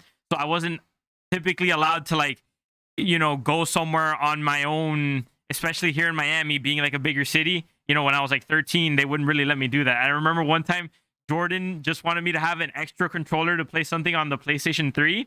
So I was gonna go to my cousin's house who lived like I thought it was like 2 minutes away from me walking. why? But it was actually like 20, and then we got lost. The point is, at some point, Jordan literally was just walking next to me because he just wanted to walk over there with me, and he saw like this like thing that was kind of, I don't know how to describe it. It was like off the sidewalk. It's like this brick rounded thing where it had a sign for like some apartments, and he was like, "Hey, look, Michael, I'm in Assassin's Creed." And then he tried running on it like he was doing a wall run, and he just fell and scraped his knee. And I don't know what it was. It was just something that was so funny about him being like, "Hey, bro, look, I'm in Assassin's Creed," and then just immediately failing, falling over and scraping his knee. It was just like, fuck. It was just funny, dude. There's other moments I can tell you about, but it's just we'd be here all day. It'd be something we'd have to get a drink over or something. Yeah. Last I'm down. he says he's down. Yo, that's it. Bust out the drinks. Let's go. Last couple of comments here. So Feth just says that his in the Borussia Dortmund is his favorite club in the Bundesliga. Oh, What was that question? Okay. No, it wasn't a question. It was a comment saying that his favorite club is the Borussia Dortmund in the Bundesliga. Oh, that just Heartbreak. kinda I hope I'm saying it correctly Ban because him, I don't ban him. ban him. ban him. I'm just kidding, I'm just kidding. I was like, please. say less. All right, and then last question. Mooney and Elcury, or hopefully I'm saying that name correctly, want to know why you, Mynd, are such a cool person. What do you think the answer to that is? Well, because I have friends as awesome as Ikari and Mooney, and so that makes it pretty easy to be awesome yourself. Oh, that's very nice. A I great like name. that. It's a Basically, pretty your heartfelt. community. You know, makes It's a heartfelt note to them. You know. I like that. The Great. tip of the hat. Yeah, I'm wondering when our fanboys are coming back. Freaking Danilo hasn't showed up in years. Hey, dog, I'm I don't gonna know, put them speak on for yourself. blast, yo. I got the people from my stream community. You know, I'm sure we got some people in here. Emerald, I'm sure you might be watching this sometime in the future. I know Emerald actually follows my YouTube's Limes. So for any of you guys who are watching this, who aren't here right now when we're live, thank you guys. I love you. I appreciate you guys watching. Is there anything else that you want to ask him for the Q&A? No, basically, I think we've pretty much wrapped up everything. I just want to say, Mynd, thank you for showing up. You've been an awesome guest. I'm glad to have you on as our first non-friend guest, because our first guest was our personal friend, but you're like the first he's guy. Our friend now. Well, yeah, he's a friend now, but he's the first guy that we've reached out to. So that I think for us, it's a special, like a milestone. and also the fact that it's him, it just makes it that much better. So thank you for being you. Thank you for being on the podcast. We hope to have you on again. I was actually a bit nervous, like speaking to you, since we hadn't necessarily talked so much before. So definitely, like, this was a nice experience, like breaking the ice with like someone who was kind of a stranger before. It shows that, you know, you're honestly a really swell guy, and I thank you for making it so easy to just like, you know, talk to you as well. So thank you, thank you for that. Thank you so much. I'm very honored you chose me, to be honest. But we appreciate it. We're humbled. You guys are also very easy, and I just want to say good to talk to, but that just sounds so stupid. But yeah, you're very easy to talk to, and you seem like awesome people, and yeah, we'll definitely have a couple of chats in the future. All right, my dude. So this is a part of the podcast where you can go ahead and say just whatever you want to, you know, let us know what you got going on in your life, like promote yourself, do your plugins, you know, if there's any projects you got coming up, or if you want to talk about your stream, your Twitter, like just let everyone have it. Let them know where we can find you and all that good stuff. Well, okay. Like on Twitter, you can find me under the @MyndXGames, just spelled normally, and on Twitch, you can find me under Positive Mind. But besides that, yeah, thank you so much for watching, for being here, and keep being awesome. I don't know what else to say. All right, perfection, man. So Yeah. you heard it from the man himself. If you guys want to find him, it was MyndX Games on Twitter. Is that with a Y, by the way, or an I? What? No, like, is it written with a Y? Oh yeah, no, why? So that's MYND. Oh, sorry. Let me say it with a clear voice so that people can know where to find you. That's at MYNDX Games GAMES. I almost had a brain fart. If you want to find him on Twitch, you can see it in his tag right there. It's Positive Mind, spelled with a Y as well. POSITIVEMYND, because we do have people that are going to be listening to this off of YouTube on the Buzzsprout. Much love to everyone from the Buzzsprout, by the way. Thank you guys for getting us to, what is it now, like 70 downloads or something? Yeah, that so we're above 70 downloads. We're above 70 downloads. Damn. So you With guys are friends. taking it. You guys are carrying us. We there. have listeners in Germany, I think Spain and South America as well as now in the shout US. out to So Germany, by shout the out way. to everyone. Everyone, this is, you got your German brother here on the screen. So shout out to everyone from Germany who's been listening. Thank you guys. That's really means a lot. And like he said, you can find him. He streams a lot of the time. He does really cool streams. I highly recommend you check it out. And again, we've been your co-hosts. I've been Michael C. Moore.